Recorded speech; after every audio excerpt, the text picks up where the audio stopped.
Good morning all of you. एक बार फिर आप सबका स्वागत है पंकज केमिस्ट्री ट्यूटोरियल पर।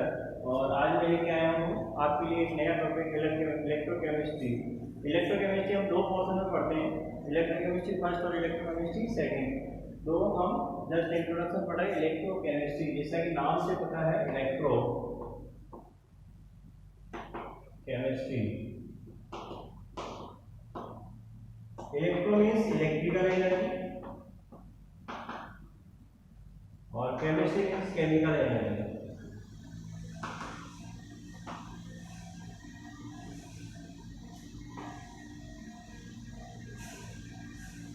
यानी इलेक्ट्रोकेमिस्ट्री फिजिकल केमिस्ट्री की एक ब्रांच है जिसमें हम इलेक्ट्रिकल एनर्जी और केमिकल एनर्जी का आपस में कॉम्बिनेशन पढ़ते हैं और उसकी स्टडी करते हैं, आपस में इंटर कन्वर्जन पढ़ते हैं इलेक्ट्रिकल एनर्जी और केमिकल एनर्जी का।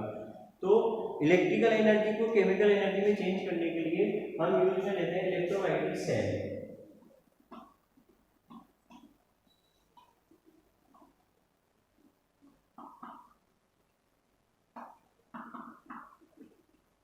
इलेक्ट्रोलाइटिक सेल इलेक्ट्रिकल एनर्जी को हम केमिकल एनर्जी में कन्वर्ट करते हैं इलेक्ट्रोलाइटिक सेल के थ्रू, और केमिकल एनर्जी को इलेक्ट्रिकल एनर्जी में कन्वर्ट करते हैं गैल्वेनिक सेल के through.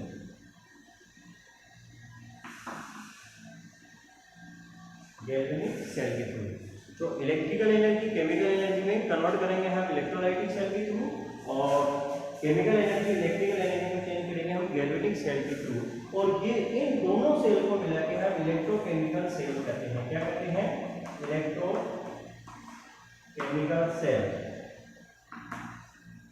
These both two cells are known as electrochemical cell। ठीक है, तो हम फर्स्ट पढ़ने जा रहे हैं इलेक्ट्रोलाइटिक सेल, और इलेक्ट्रोलाइटिक सेल का इंट्रोडक्शन हम पढ़ेंगे। इलेक्ट्रोलाइटिक सेल पढ़ने के लिए अब इलेक्ट्रोलाइटिक सॉल्यूशन होगा उसके अंदर। इलेक्ट्रोलाइटिक सेल में क्या क्या होगा फर्स्ट हम पढ़ रहे हैं इलेक्ट्रोलाइटिक सेल।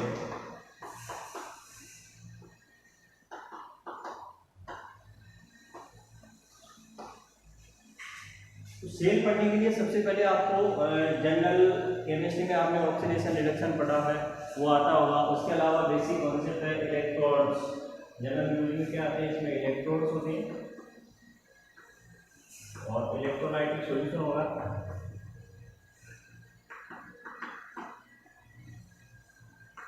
और इलेक्ट्रोलाइटिक सेल में क्या करेंगे अपन? इलेक्ट्रिकल एनर्जी को केमिकल एनर्जी में कन्वर्ट करेंगे। तो बाहर से हम इनपुट देंगे इलेक्ट्रिकल एनर्जी, यानी कोई इलेक्ट्रिकल एनर्जी का सोर्स कोई बैटरी होगी हमारे पास, और आउटपुट में हमारे को कोई केमिकल रिएक्शन मिलेगी। कोई केमिकल रिएक्शन होगी यानी आयंस हमारे को मिलेंगे, उसके थ्रू हम इलेक्ट्रिसिटी जनरेट करेंगे। ठीक है, तो हमारे पास क्या क्या चीज होगा इलेक्ट्रोलाइटिक सेल पढ़ने के लिए? इलेक्ट्रोड से इलेक्ट्रोड में हम एनोड और कैथोड लेंगे, और इलेक्ट्रोलाइटिक सॉल्यूशन होगा, कोई भी केमिकल होगा इलेक्ट्रोलाइटिक सॉल्यूशन की फॉर्म में, और वहां पे हम इलेक्ट्रिकल एनर्जी वहां पे इनपुट करेंगे, और आउटपुट की फॉर्म में कोई केमिकल रिएक्शन होगी, उसके थ्रू हमारे पास आयंस के थ्रू हम क्या करेंगे? इलेक्ट्रिकल कंडक्टेंस पढ़ेंगे। ठीक है, तो अब सबसे पहले देखते हैं इलेक्ट्रोड क्या होता है। इलेक्ट्रोड होता है एनोड और कैथोड। एनोड और कैथोड। कैथोड क्या होता है? एनोड और कैथोड आपने छोटी क्लास में पढ़ा होगा। जनरली पॉजिटिव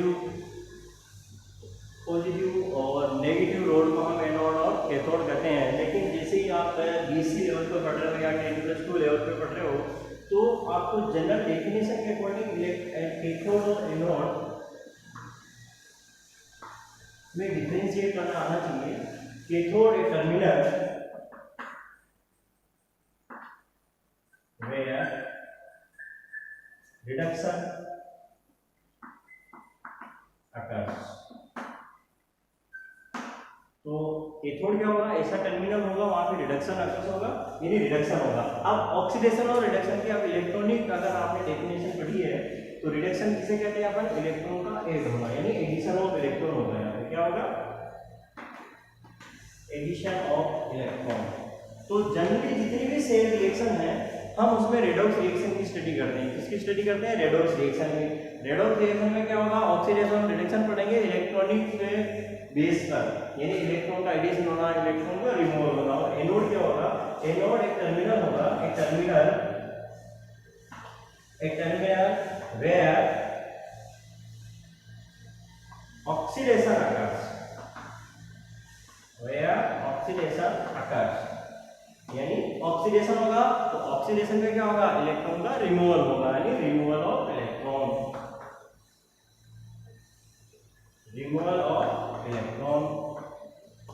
ठीक है, तो पहली चीज तो हो गई, जो भी हम इलेक्ट्रोलाइटिक सेल पढ़ेंगे तो इलेक्ट्रोड्स की बात हो गई। तो इलेक्ट्रोड्स में हमारे पास कैथोड होगा और एनोड होगा।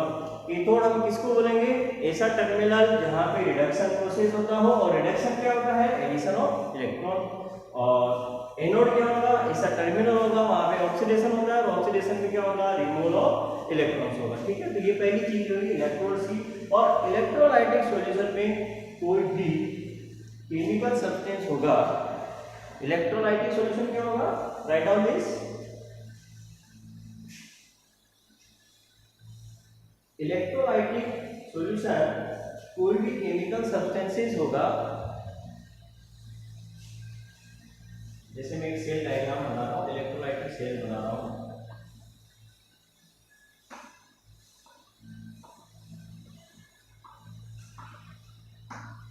ये इलेक्ट्रोलाइटिक सेल है, उसमें हमने इलेक्ट्रोलाइट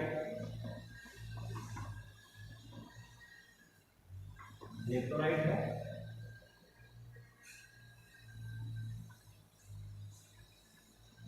इसको हमने बेसिक से जोड़ दिया,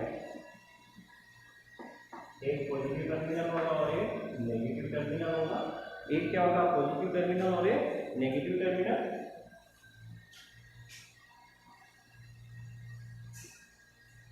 ये नेगेटिव और ये पॉजिटिव टर्मिनल। ठीक है, तो हम पहले से जानते हैं कि जो पॉजिटिव नेगेटिव टर्मिनल होता है उसको हम क्या बोलते हैं, कैथोड बोलते हैं। ठीक है, तो इसको हम क्या बोलेंगे, कैथोड।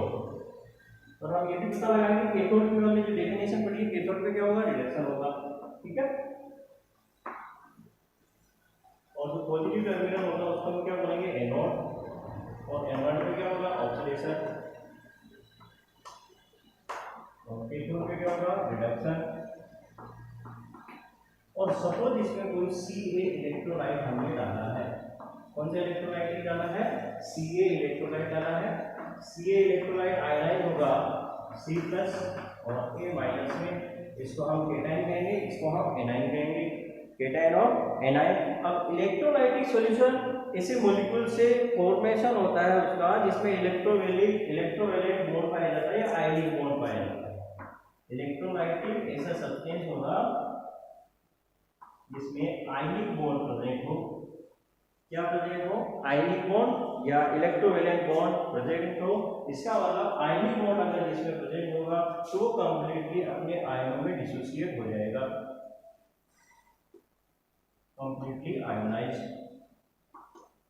तो इलेक्ट्रोलाइट की फॉर्म में हम एक ऐसा केमिकल सॉल्यूशन लेंगे या ऐसा केमिकल सब्सटेंस लेंगे, मोल्टन स्टेज में भी ले सकते हैं। तो ऐसा केमिकल सब्सटेंस एक तो सॉल्यूशन ले सकते हैं उसका मोल्टन स्टेज ले सकते हैं। जैसे NaCl है, तो NaCl का अगर हमारे को सोडियम मेटल लेंगे तो हम मोल्टन स्टेज में लेते हैं। अब मोल्टन स्टेज क्या होती है, मोल्टन स्टेज में हम उसमें वाटर ऐड नहीं करेंगे, उसको टेम्परेचर देकर, हीट देकर उसको हम क्या करेंगे, मेल्ट करेंगे और उसका लिक्विड सॉल्यूशन बनाएंगे। तो प्योर उसमें क्या होगा, NaCl ही होगा, तो उसको हम बोलेंगे मोल्टन NaCl। ठीक है, तो इस तरह का हमारे पास एक ऐसा केमिकल सब्सटेंस होगा जिसमें क्या हो, आयनिक बॉन्ड हो और वो कंप्लीटली क्या हो, आयनाइज हो जाए। तो इस जो सॉल्यूशन है इलेक्ट्रोलाइटिक सॉल्यूशन, इसमें क्या होगा, अपने अपने आयंस डिसोसिएट में रहेगा, आयंस में डिसोसिएट रहेगा, जैसे C+, A-, C+, A-, इस तरह से अपने अपने आयन में क्या रहेगा, ये मॉलिक्यूल डिसोसिएट रहेगा। ठीक है, इलेक्ट्रोलाइटिक। ठीक है, तो ये हो गई बात इलेक्ट्रोलाइटिक सेल की। एनोड होगा, कैथोड, एनोड होगा, कैथोड होगा, किसी बैटरी से हमने इसको जोड़ दिया और बैटरी से हम क्या देंगे, इसको इलेक्ट्रिकल एनर्जी प्रोवाइड कराएंगे। क्या कराएंगे, इलेक्ट्रिकल एनर्जी प्रोवाइड कराएंगे। तो इलेक्ट्रिकल एनर्जी प्रोवाइड होकर यहां से जब इलेक्ट्रॉन फ्लो होंगे तो यहां पे क्या होगा, इलेक्ट्रॉन को बाहर निकालेगा, नेगेटिव चार्ज हो जाएगा। जैसे इलेक्ट्रॉन फ्लो इधर होगा तो ये इलेक्ट्रॉन क्या हो जाएगा, नेगेटिवली चार्ज हो जाएगा, और इधर से ये पॉजिटिव है इलेक्ट्रॉन्स को अपनी तरफ खींचेगा तो यहाँ पे इलेक्ट्रॉन की कमी हो जाएगी। क्या हो जाएगी? इलेक्ट्रॉन की डिक्रीनेस हो जाएगी, कमी हो जाएगी। तो यहाँ पे क्या आएगा? पॉजिटिव चार्ज मूव करेगा और यहाँ पे कौन मूव करेगा? नेगेटिव चार्ज मूव करेगा, इनको बैलेंस करने के लिए, ठीक है, केमिकल बैलेंस करने के लिए। तो अब हम देखते हैं एनोड पे क्या होता है और कैथोड पे क्या होता है। एट एनोड,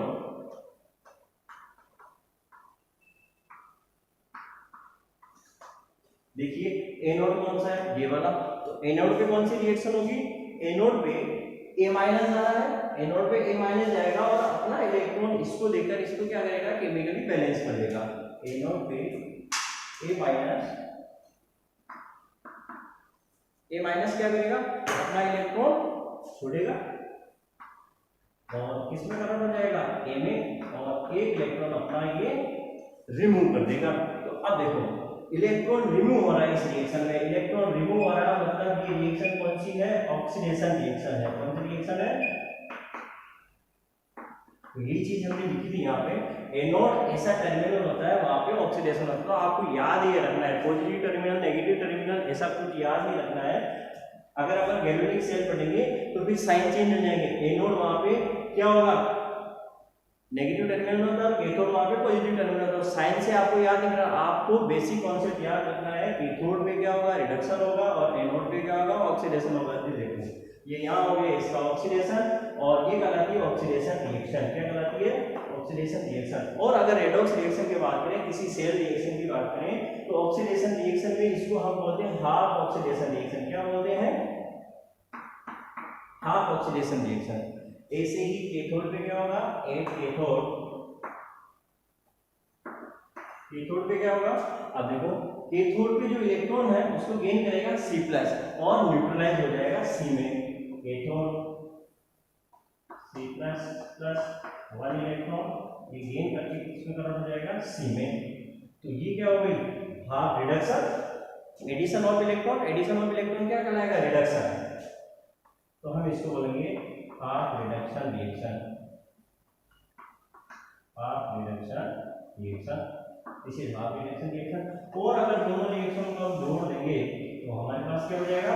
हमारे पास हो जाएगा एक इलेक्ट्रॉन से एक इलेक्ट्रॉन कैंसिल, क्योंकि एरो के इधर इलेक्ट्रॉन, एरो के इस साइड इलेक्ट्रॉन, तो दोनों 1 इलेक्ट्रॉन कैंसिल हो जाएगा और हमारे पास रहेगा A- प्लस C+ और क्या हो जाएगा?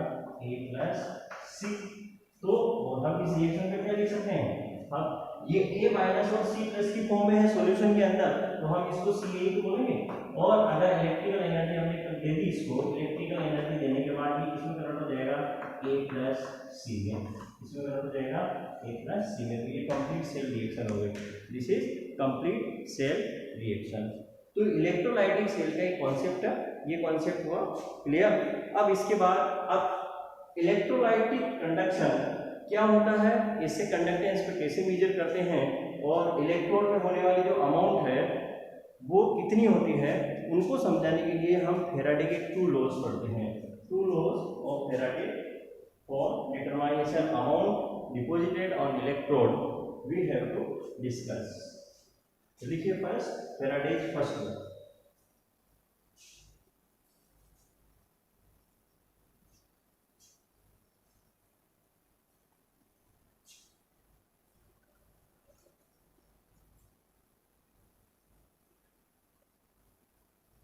अब हम पढ़ेंगे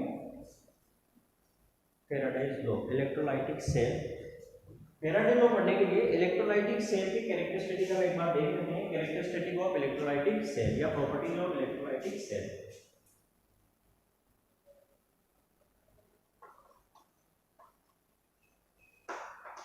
प्रॉपर्टीज ऑफ इलेक्ट्रोलाइटिक सेल। अब इलेक्ट्रोलाइटिक सेल के बारे में हमने देख लिया, इलेक्ट्रोलाइटिक सेल क्या होगा, उसमें एनोड पे क्या होगा, कैथोड पे क्या होगा, ठीक है। तो इसकी प्रॉपर्टीज क्या है? A cell in which electrical energy convert into chemical energy.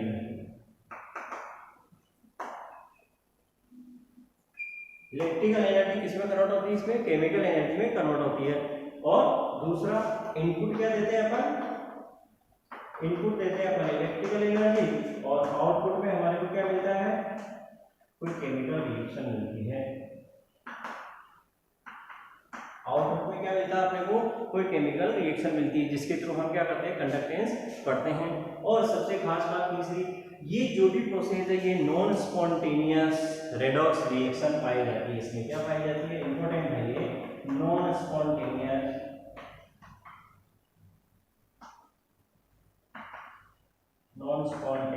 Redox reaction.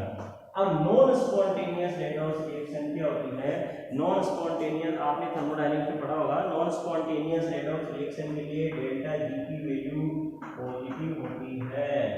ये चीज आपने पढ़ी होगी, थर्मोडायनेमिक्स जब पढ़ी होगी आपने, डेल्टा जी है change in gives free energy, free energy में चेंज, हम इस डेल्टा जी को गिव्स फ्री एनर्जी कहते हैं। और नॉन स्पॉन्टेनियस कोई भी सिस्टम होता है, जैसे सपोज कोई सिस्टम अपना थर्मोडायनेमिक सिस्टम है, उसके लिए डेल्टा जी हमेशा क्या रहेगा, पॉजिटिव रहेगा। डेल्टा जी क्या रहेगा, उसके लिए पॉजिटिव रहेगा। अब डेल्टा जी वास्तव में है क्या, डेल्टा जी होती है किसी भी स्पेशल वर्क के लिए या एसेंशियल वर्क के लिए यूज में होने वाली एनर्जी। अब सिस्टम की टोटल एनर्जी क्या होती है, total energy of system, total energy of system होती है डेल्टा एच। डेल्टा एच को हम क्या बोलते हैं, टोटल एनर्जी ऑफ सिस्टम। अब उस टोटल एनर्जी ऑफ सिस्टम में से आपने खुद के लिए जो एनर्जी रहती है, अपने फ्रीनेस के लिए जो एनर्जी रहती है, एनर्जी फॉर फ्रीनेस, वो क्या होती है, टी डेल एस। क्या होती है, टी डेल एस। आपने थर्मोडायनेमिक्स में अपने जो फॉर्मूला पढ़ा होगा, थर्मोडायनेमिक्स में हम डेल्टा जी का फॉर्मूला पढ़ते हैं, तो डेल्टा जी का फॉर्मूला क्या होता है, delta H minus T del S, delta H minus T del S. यानी कि टोटल एनर्जी में से ये जो फ्रीनेस, रेंडमनेस, डेल्टा एच यानी एंट्रोपी चेंज, एंट्रोपी क्या होती है, उसकी फ्रीडम, रेंडमनेस होती है, तो फ्रीनेस होती है, उसकी फ्रीनेस एनर्जी को माइनस करने के बाद जो एनर्जी बची है वो कहलाती है डेल्टा जी। यानी इस एनर्जी का यूज हम यूजफुल वर्क के लिए करते हैं, ठीक है। तो ये क्या कहलाएगी, डेल्टा जी कहलाएगी, ठीक है। अब ये प्रोसेस क्या है, नॉन स्पॉन्टेनियस प्रोसेस है। नॉन स्पॉन्टेनियस प्रोसेस जो अपने आप नहीं होता, उनको प्रोसेस को करवाने के लिए हमें तो बाहर से इनपुट देना पड़ता है। अब अगर अपन बाहर से इलेक्ट्रिकल एनर्जी इसको दे रहे हैं, इनपुट इसको दे रहे हैं, तो इसका तो कोई यूज भी नहीं होगा, डेल्टा जी का कोई यूज नहीं होगा। इसलिए हम ये कहते हैं कि नॉन स्पॉन्टेनियस प्रोसेस के लिए इसकी वैल्यू क्या होगी, हमेशा पॉजिटिव होगी। और डेल्टा जी क्या होता है, ये थर्मोडायनेमिक्स में आपने पढ़ा होगा इस तरह से, ठीक है। यूजफुल वर्क करने के लिए जो एनर्जी रहती है उसको हम क्या कहते हैं, डेल्टा जी कहते हैं, ठीक है। तो ये कुछ प्रॉपर्टीज है, ये कैरेक्टरिस्टिक्स है इलेक्ट्रोलाइटिक सेल की। इलेक्ट्रोलाइटिक सेल में इस तरह की प्रॉपर्टीज होगी, ठीक है। इसके बाद नेक्स्ट क्लास में हम पढ़ेंगे Faraday's first law, second law और इलेक्ट्रोलाइटिक कंडक्शन, कंडक्टेंस क्या होती है, ये सारी चीजें हम नेक्स्ट क्लास में पढ़ेंगे।